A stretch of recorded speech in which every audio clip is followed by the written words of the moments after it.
আচ্ছা শোনো, আমরা তো বাক্য সম্পর্কে জেনেছি, তাই না? কম বেশি জানি। আমরা যখন বাক্য পড়েছিলাম তখন আমি কি বলেছিলাম বলো তো, যে আমাদের প্রথমে বাক্য কিভাবে তৈরি হয়? বাক্য ওয়ার্ড দিয়ে তৈরি হয়। ওয়ার্ড দিয়ে তৈরি হয়, অর্থাৎ শব্দ দিয়ে তৈরি হয়। কয়েকটি শব্দ দিয়ে একটি বাক্য তৈরি হয়। আচ্ছা বলো তো, বাক্য হইতে গেলে বাক্যে অবশ্যই কি থাকতে হবে? ভার্ব, তারপর হচ্ছে যে নাউন প্রোনাউন, এগুলো অবশ্যই থাকতে হবে। অর্থাৎ পার্টস অফ স্পিচের ধারণা থাকতে হবে, পদের ধারণা থাকতে হবে, তারপরে নাউন প্রোনাউন থাকতে হবে, তারপর বিশেষণ থাকতে হবে, তারপরে হচ্ছে ভার্ব থাকতে হবে, ক্রিয়া থাকতে হবে, অর্থাৎ সাবজেক্ট এবং কাজকর্ম থাকতে হবে। অর্থাৎ সাবজেক্ট এবং কর্ম থাকতে হবে, কর্তা ও কর্ম। ঠিক আছে? ঠিক বলেছি? তাহলে শোনো, এবং একটা বাক্য হতে গেলে সে বাক্যটা অবশ্যই একটা কমপ্লিট মনের ভাব প্রকাশ করতে হবে।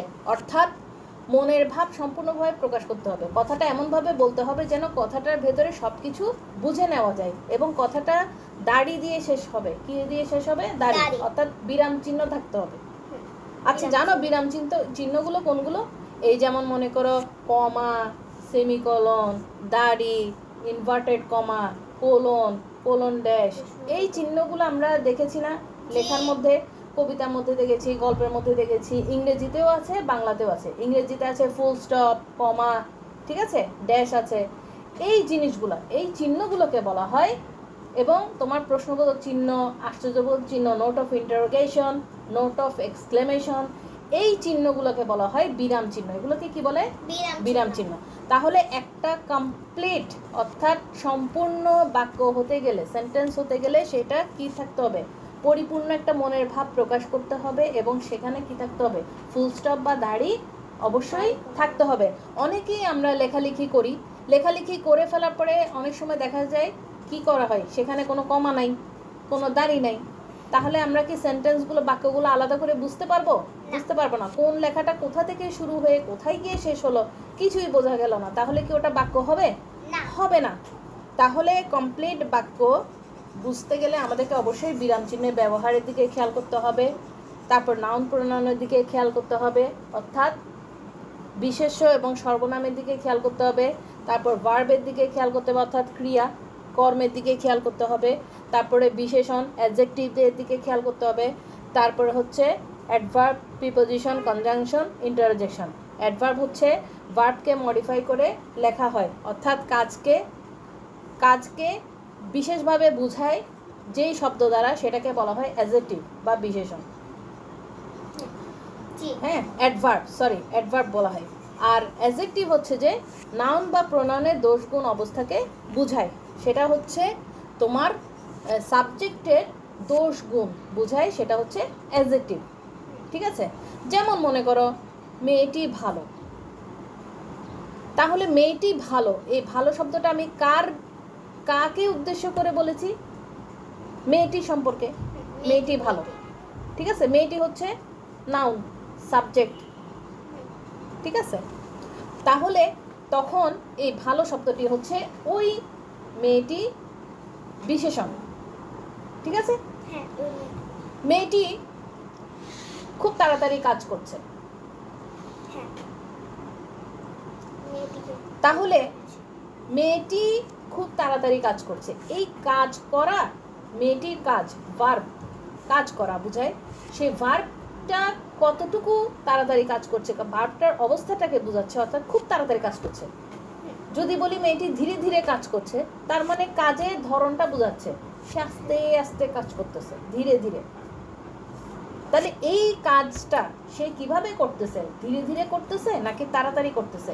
এইটা যেই শব্দ দিয়ে আমি বুঝাবো সেটা হচ্ছে অ্যাডভার্ব। সেটাকে কি বলা হয়? অ্যাডভার্ব। অর্থাৎ কাজ হচ্ছে ভার্ব, আর কিভাবে করছে সেটা হচ্ছে অ্যাডভার্ব। ঠিক আছে?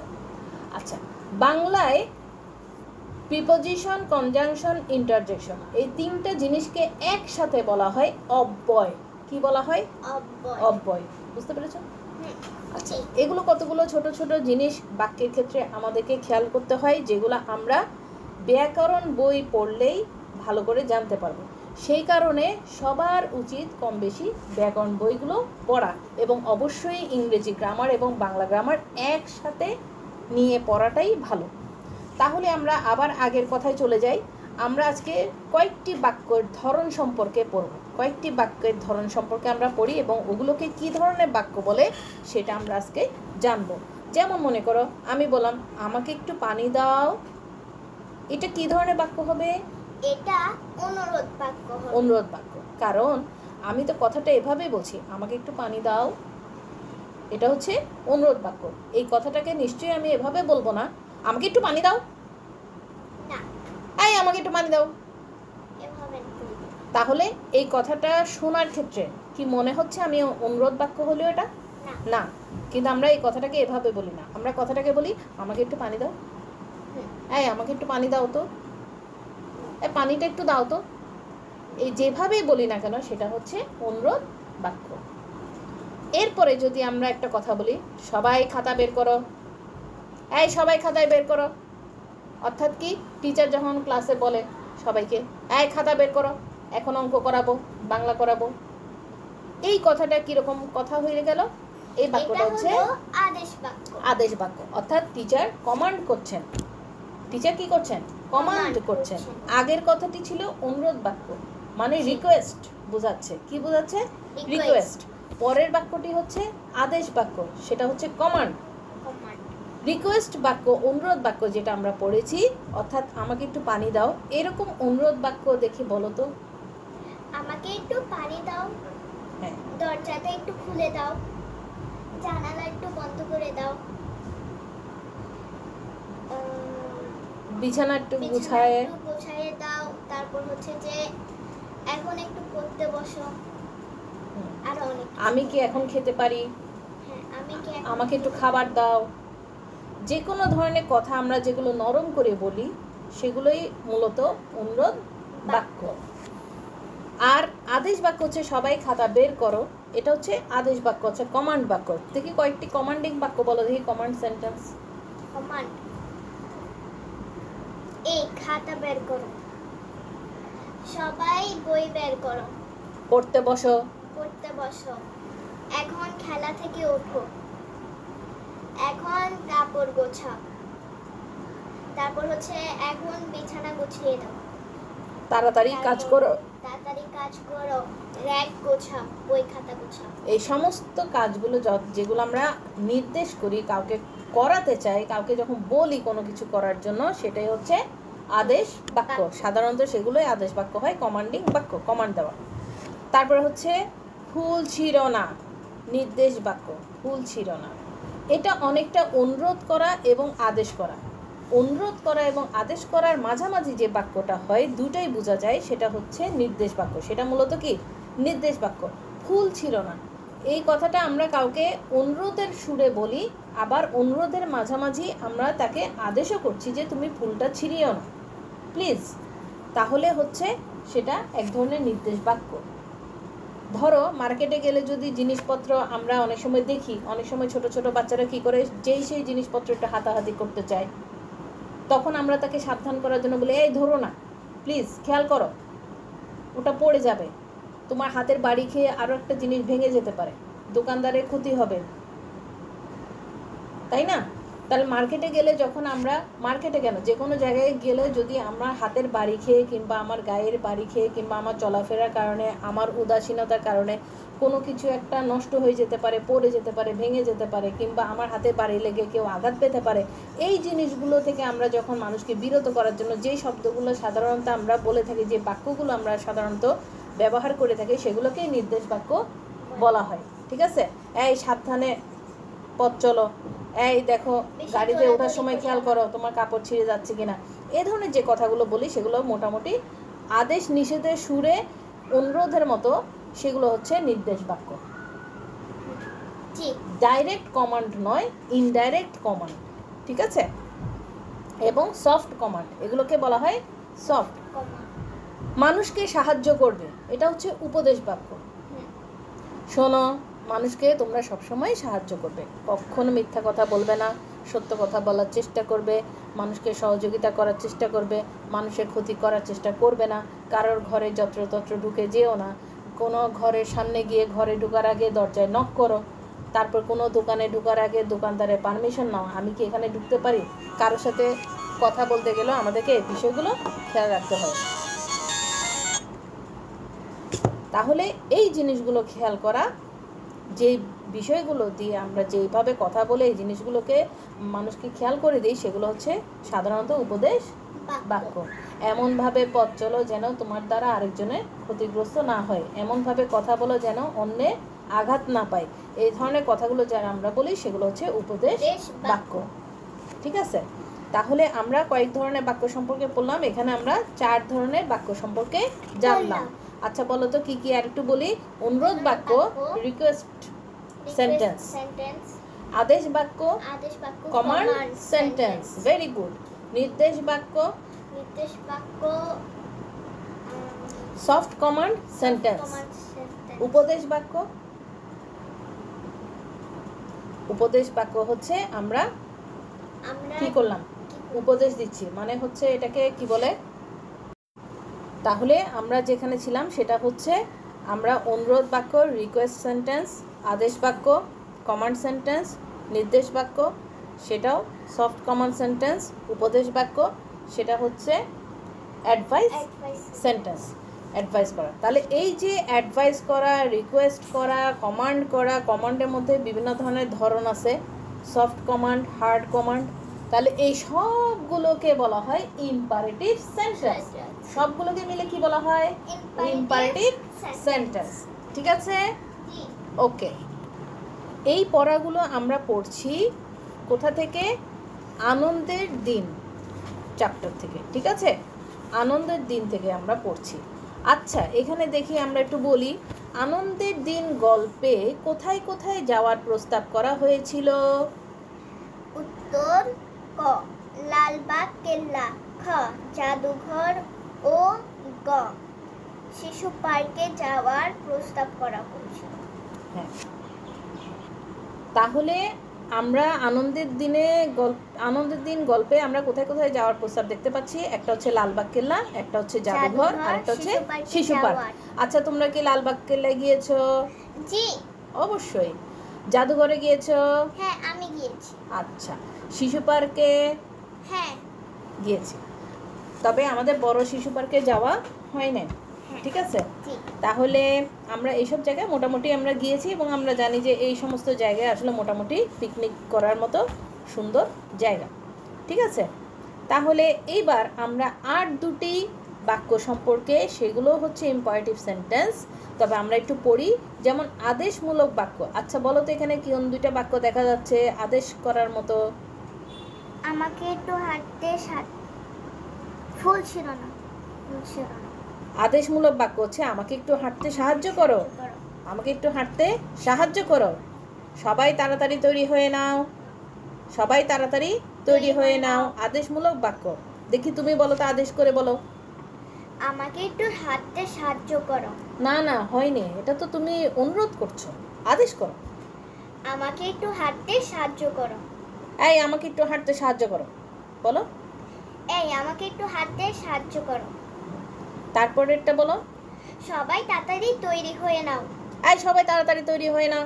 ঠিক আছে, আমরা ঠিক এক্স্যাক্টলি যেভাবে কথা বলি আমরা সেভাবে বলবো, না হলে আদেশটা তো বোঝা যাবে না, তাই না? আদেশটা হবে একটু শক্ত টাইপের, হার্ড কমান্ড। ঠিক আছে, এই কথাটা একটু শক্তভাবে সবাই বলে। আর নির্দেশমূলক বাক্য আমরা নরম করে বলি। নির্দেশমূলক বাক্য বলো।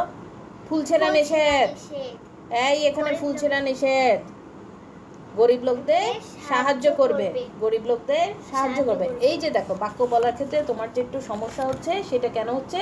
আমরা বাক্যটাকে ওইভাবে পড়ি না বলে। আমাদেরকে সবসময় বাক্যগুলো যেভাবে বলা হচ্ছে, বাক্যের নামগুলো সেইভাবে ধরে যদি আমরা প্র্যাকটিস করি, তাহলে দেখবা কথা বলার সময় আমরা অহরহই এই বাক্যগুলো সবসময় বলছি। যেমন মাকে আমরা বলি, এই মা, আম্মু আমাকে একটু কাপড়টা দাও না, এই আম্মু আমার নাস্তা দাও না, আমার তো খিদে লাগছে। এই সব কিছুই কিন্তু আমি মাকে কমান্ড করছি। আবার মাও কিন্তু একইভাবে বলছে, এই ঘুম থেকে উঠো না, স্কুল আছে তো, ঘুম থেকে উঠো। তাড়াতাড়ি উঠো, হাত মুখ ধো, স্কুলে কাপড় জামা পরো, নাস্তা পানি খাও, টয়লেট সারো, বই খাতা গুছিয়ে নাও। এই সমস্ত কিছুই কিন্তু আদেশ করা হচ্ছে, কমান্ড। তাই কমান্ডমূলক বাক্যগুলো আমাদেরকে কমান্ডিং করে করেই শিখতে হবে। নির্দেশমূলক বাক্য, এই স্কুলে সাবধানে যাবা, রাস্তার পাশে হাঁটার সময় খেয়াল করবা, গাড়ি যাচ্ছে গাড়ি ঘোড়া খেয়াল করবা। হ্যাঁ, তারপরে রাস্তায় যাওয়ার সময় অবশ্যই দুষ্টামি করবে না, রাস্তার এক ধারে যাবে, রাস্তার মাঝখানে হাঁটবে না। এই সমস্ত কিছুই হচ্ছে নির্দেশমূলক বাক্য, যা সবসময় মা বলে আমরা শুনি, ছেলেমেয়েরা শুনে। আবার একইভাবে ছেলেমেয়েরাও বলে, আম্মু তুমি কি মার্কেটে যাচ্ছ? এটা প্রশ্ন করা হলো, মা তখন বললো যে হ্যাঁ আমি মার্কেটে যাচ্ছি, তখন বললো যে আম্মু তাড়াতাড়ি চলে আসিও। এটাও কিন্তু এক ধরনের নির্দেশমূলক বাক্য, তাড়াতাড়ি চলে আসিও, তুমি সাবধানে যেও, দেখিও তোমার ব্যাগ সামাল দিয়ে রাখিও, কোনো না কোনো বিপদ ঘটে যেতে পারে। এই সমস্ত কিছু হচ্ছে নির্দেশমূলক বাক্য। এবং অবশ্যই আম্মু তুমি চেষ্টা করবা তাড়াতাড়ি চলে আসার জন্য, তুমি না থাকলে ভালো লাগে না, ঘরের বাইরে বেশিক্ষণ থাকিও না। এই ধরনের কথাগুলো আমরা বলে থাকি, তাই না? এই সব কিছুই ইম্পারেটিভ সেন্টেন্স। এই সব সেন্টেন্সগুলো কি সেন্টেন্স? Imperative sentence. আমরা কাউকে ইনডাইরেক্টলি ডাইরেক্টলি আদেশ করছি, নির্দেশ করছি এই বাক্যগুলো দিয়ে, ঠিক আছে? আচ্ছা, লালবাগ কেল্লা সম্পর্কে দুটি বাক্য বলো তো। লালবাগ কেল্লা ঢাকায় অবস্থিত। Very good. লালবাগ কেল্লা ইতিহাস ও ঐতিহ্যের ধারক। ঐতিহ্যের ধারক। তাহলে আমরা লালবাগ কেল্লা সম্পর্কে দুটি সেন্টেন্স পড়লাম। একটা হচ্ছে লালবাগ কেল্লা হচ্ছে ঢাকায় অবস্থিত, আরেকটি হচ্ছে লালবাগ কেল্লা ইতিহাস ও ঐতিহ্যের ধারক। মানে হচ্ছে লালবাগ কেল্লাটা কিন্তু অনেক পুরনো একটা কেল্লা, অনেক পুরনো একটা রাজপ্রাসাদের মতো। কেল্লা বলতে রাজপ্রাসাদের মতোই, এবং সেটা দেখে সেটার একটা ইতিহাস আছে, সেখানে একসময় কি ছিল না ছিল সেটার কিছু ঘটনা আছে, সেটা ঘটনা এবং আমাদের ঐতিহ্যের ধারক। ঐতিহ্যের ধারক মানে কি? আমাদের বাংলাদেশের শিল্প সংস্কৃতির একটি ঐতিহ্য। আনন্দের দিন গল্পে কার কার নাম উল্লেখ আছে বলো তো। আনন্দের দিন গল্পে তপু, রাজু, মিতু, মিলি ও তুলির নাম উল্লেখ আছে। আচ্ছা, তাহলে আমরা আজকে পড়লাম আনন্দের দিন গল্পে কার কার নাম আছে, ঠিক আছে? আচ্ছা বলো তো, আনন্দের দিন গল্পের কোন ঘটনা তোমার সবচেয়ে বেশি ভালো লেগেছে? লালবাগ কেল্লায় ঘুরতে যাওয়ার সময় তুলি ঠিকমতো হাঁটতে না পারাত মিলিকে নিয়ে গাড়িতে উঠল, অন্যরাও সাহায্য করলো। এটি আমরা সবচেয়ে ভালো লেগেছে আমার। এটি তোমার সবচেয়ে ভালো লেগেছে। আবার পড়ি, লাইনটা আবার পড়ো। লালবাগ কেল্লায় ঘুরতে যাওয়ার সময় তুলি ঠিকমতো হাঁটতে না পারা মিলিকে নিয়ে গাড়িতে উঠল, অন্যরাও সাহায্য করলো। এটি আমার সবচেয়ে ভালো লেগেছে। Very good. আচ্ছা বলো তো, কে ঘুরে ঘুরে কেল্লার সব কিছু দেখালেন? উত্তর, আপা ঘুরে ঘুরে কেল্লার সবকিছু দেখালেন। সবাই নোটবুকে যা যা লিখলো সেগুলোর একটি সংক্ষিপ্ত তালিকা বলো তো। কি কি লিখলো তারা? সবাই নোটবুকে যা যা লিখলো সেগুলোর একটি সংক্ষিপ্ত তালিকা হলো মূল ফটক, ফুলের বাগান,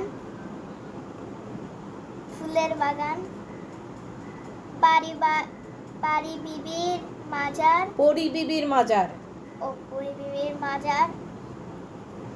3 গম্বুজ মসজিদ, টিলা, পুকুর, দরবার হল। আবার বলি, সবাই নোটবুক, মূল ফটক, ফুলের বাগান, পরিবিবির মাজার, 3 গম্বুজ মসজিদ, টিলা, পুকুর, দরবার হল। ঠিক আছে, তাহলে আমরা দেখেছিলাম মূল ফটক, ফুলের বাগান, পরিবিবির মাজার, 3 গম্বুজ মসজিদ, টিলা, পুকুর, দরবার হল। কেল্লার মধ্যে যা আছে তার যে কোনো 5টির নাম লিখি।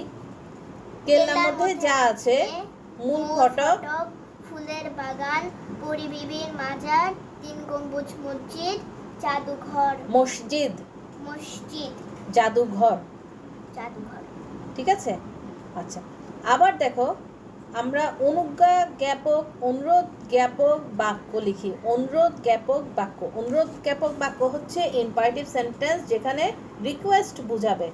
কিছু রিকোয়েস্টিং বাক্য দেখো কি লিখেছে বলো তো এটা। আমাকে একটু পানি দাও, দরজাটা একটু বন্ধ করে দরজাটা একটু বন্ধ করে দেবে। দরজাটা একটু বন্ধ করে দেবে। আবার বলো। দরজাটা একটু বন্ধ করে দেবে। অনুগ্রহ করে আমাকে বসতে দেবে। অনুগ্রহ করে আমাকে বসতে দিবে। তোমার কলমটি আমাকে অল্প সময়ের জন্য দাও। অনুগ্রহ করে আমার চিঠিটা স্যারকে দিবেন। অনুগ্রহ করে আমার চিঠিটা স্যারকে দেবেন।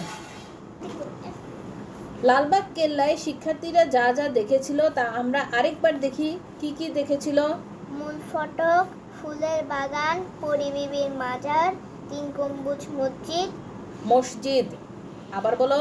মসজিদ, 3 গম্বুজ মসজিদ, টিলা, পুকুর, দরবার হল, জাদুঘর, প্রাচীন আমলের পোশাক, অস্ত্র ও মুদ্রা।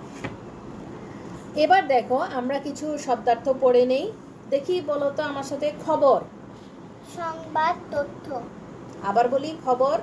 সংবাদ, তথ্য। আনন্দ। খুশি, হর্ষ, সুখ। খুশি, হর্ষ, সুখ। বলো। খুশি, হর্ষ, সুখ। হই হই। হাসি খুশি ভাব, আমোদ প্রমোদ। জড়ো। একত্রিত। সারি বাঁধা। শ্রেণীবদ্ধ করা বা হওয়া। এই দেখো উচ্চারণ আমাদের ঠিকভাবে বলতে হবে। শ্রেণীবদ্ধ করা বা হওয়া। বলো। শ্রেণীবদ্ধ করা বা হওয়া। দরবার। রাজসভা, বিচার সভা। আমল। সময়, যুগ, কাল। মাঠ। ময়দান, খেলার জন্য নির্দিষ্ট স্থান। রওনা। যাত্রা, গমন। Very good. আমরা এখন কিছু শব্দ দিয়ে বাক্য পড়ি। আচ্ছা আমি শব্দ বলি, বাক্য তুমি বলো, নাকি আমি বাক্য বলবো তুমি শব্দ বলবে? বলো। আমি শব্দ। ঠিক আছে, তুমি শব্দ বলো। দায়িত্ব। সবারই ঠিকমতো দায়িত্ব পালন করা উচিত। ফটক। আমাদের বাড়ির ফটক অনেক বড়। শিশু পার্ক। শিশু পার্কে শিশুরা মজা করছে। কেল্লা। লালবাগ কেল্লা অনেক দূর। গম্বুজ। 7 গম্বুজ মসজিদ বাগেরহাটে অবস্থিত। পয়সা। এখন আর পয়সা দেখাই যায় না। আনন্দ। দিনটি খুব আনন্দে কাটলো। বুঝতে পেরেছো? জি। আচ্ছা, এবার আমি প্রশ্ন করব আর তুমি উত্তর দেবে, ঠিক আছে? আপা ক্লাসের সবার জন্য কি খবর নিয়ে এলেন? আনন্দের খবর নিয়ে এলেন। একটু বড় করে বলো। আনন্দের খবর নিয়ে এলেন। জাদুঘরে যেতে চাইলো কে? তপু। কে লালবাগ যাওয়ার কথা প্রথমে বলল? তুলি। বেশিরভাগ শিক্ষার্থী কোথায় যেতে চেল? লালবাগ কেল্লায়। কে ঠিকমতো হাঁটতে পারে না? মিলি। কি বারে সবাই স্কুলের মাঠে জড়ো হলো? শনিবার। লালবাগ কেল্লায় কি বারে ঘুরতে গিয়েছিল? শনিবারে। আপা কাকে সবার নাম লিখে রাখতে বললেন? রাজুকে। আপা নিচের কোনটি আনার কথা বলেননি? খাবার। কে সবাইকে ধীরে ধীরে নামতে বললেন? আপা। নোটবুকে সবাই প্রাচীন আমলের কোনটি লিখলো না? থালা বাসন। স্কুলের শিক্ষার্থীরা কোথায় বেড়াতে গিয়েছিল? লালবাগ কেল্লা। Very good. আচ্ছা দেখো আমরা এখন লিঙ্গ পড়ব। দেখি লিঙ্গান্তর করি। পুল্লিঙ্গ, স্ত্রীলিঙ্গ। নবীন। নবীন, নবীনা। চতুর, চতুরা। শ্রেষ্ঠ, শ্রেষ্ঠা। শিষ্য, শিষ্যা। মহাশয়, মহাশয়া। Very good. এবার আমরা কিছু যুক্তবর্ণ পড়ি। দেখি এখানে বলো তো। কয় তফলা। ব্যক্তি। ক্ষীয়। রক্ষা। দন্তন্বয় তফলা। অত্যন্ত। দন্তস্বয় বফলা। স্বাধীন। দন্তস্বয় কফলা। পুরস্কার, তিরস্কার। Very good. এবার আমরা কিছু বিপরীত শব্দ পড়ি। দেখো। আনন্দ। নিরানন্দ। নিরানন্দ। নিরানন্দ। তুমি বলো। ভালো, মন্দ। মন্দ। প্রাচীন নতুন, অস্ত্র নিরস্ত্র, সত্য মিথ্যা। Very good. এবার আমরা ডান পাশ আর বাম পাশ মিল করব। দেখি বলো। ঠিক হলো, শনিবারে যাওয়া হবে, পরের শনিবারে যাওয়া হবে। গাড়িতে সবাই অনেক আনন্দ করলো, স্কুলের পোশাক পরে আসতে হবে, তুলি গাড়িতে উঠলো, মিলিকে নিয়ে, ঘন্টা বাজতেই ক্লাসে এলেন আপা। Very good. এবার দেখো এখন আমরা পড়ব, দেখো চলিত রূপ। আমরা কিছু সাধু